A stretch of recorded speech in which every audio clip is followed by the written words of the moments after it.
Assalamualaikum warahmatullahi wabarakatuh. Alhamdulillah, pada kesempatan kali ini kami dari kelompok 3 akan memaparkan materi pengantar ilmu ekonomi Islam. Adapun anggota dari kelompok kami yang pertama, Munasifah, yang kedua, Reni Dian Safitri, ketiga, Ilma Ufiana, dan terakhir, Bagus Ariandi. Topik pembahasan kali ini yaitu harta dan kepemilikan dalam Islam. Yang pertama yaitu pengertian harta. Harta adalah segala sesuatu yang dapat dimiliki manusia berupa materi maupun manfaat dan dapat dihadirkan ketika diperlukan. Yang kedua yaitu macam-macam harta. Dilihat dari segi kebolehan memanfaatkannya, menurut syara harta dibagi menjadi dua. Yang pertama, harta mutakawin, harta yang jelas kepemilikannya. Kedua, harta ghairu mutakawin, harta yang tidak jelas kepemilikannya. Contohnya ikan di laut atau harta yang bisa diperoleh tetapi haram oleh syara seperti khamar. Harta mutakawin boleh dibuat apa saja seperti jual beli, hadiah, wasiat, dan lain-lain, karena syariat membolehkan mengambil manfaat darinya. Sedangkan harta ghairu mutakawin tidak boleh dijadikan usaha seperti jual beli khamar. Kedudukan dan fungsi harta. Harta termasuk salah satu keperluan pokok manusia dalam menjalani kehidupan di dunia ini. Sehingga oleh para ulama ushul fikih, persoalan harta dimasukkan ke dalam salah satu ad-daruriyat al-khamsah atau 5 keperluan pokok yang terdiri atas agama, jiwa, akal, keturunan, dan harta.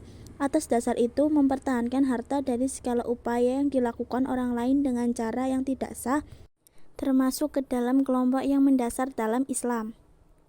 Yang keempat yaitu kepemilikan dalam Islam. Kepemilikan adalah hukum syara yang berlaku bagi zat benda atau kegunaan tertentu, yang memungkinkan siapa saja yang mendapatkannya untuk memanfaatkan barang tersebut, serta memperoleh kompensasi dari barang tersebut. Yang kelima yaitu macam-macam kepemilikan. 1. Kepemilikan individu. Kepemilikan individu adalah hukum syara yang berlaku bagi zat ataupun kegunaan tertentu yang memungkinkan siapa saja mendapatkan untuk memanfaatkan barang tersebut, serta memperoleh kompensasi baik karena barangnya diambil kegunaannya oleh orang lain seperti sewa, ataupun karena dikonsumsi untuk dihabiskan zatnya semisal dibeli dari barang tersebut. 2. Kepemilikan umum. Kepemilikan umum adalah izin asyari kepada suatu komunitas untuk sama-sama memanfaatkan benda. Benda-benda yang termasuk dalam kategori kepemilikan umum adalah benda-benda yang telah dinyatakan oleh asyari bahwa benda-benda tersebut untuk suatu komunitas, di mana mereka masing-masing saling membutuhkan. 3. Kepemilikan negara.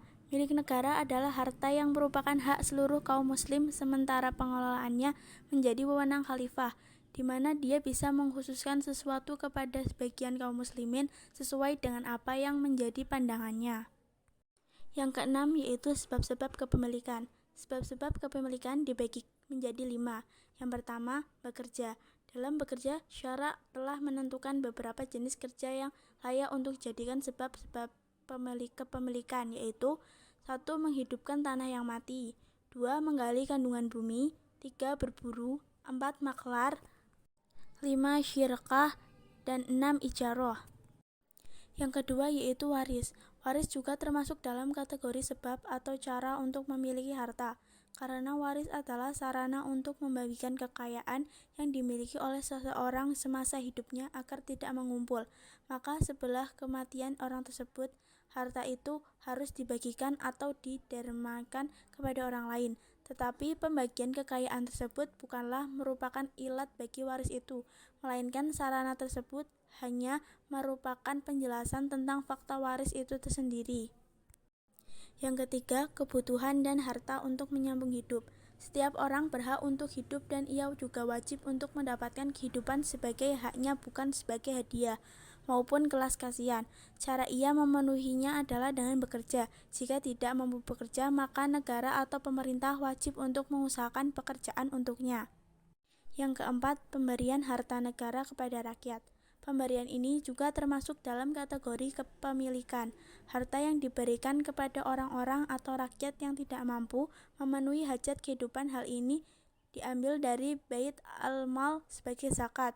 Hal ini telah diterapkan oleh syara dalam Al-Quran surat Al-Anfal ayat 1.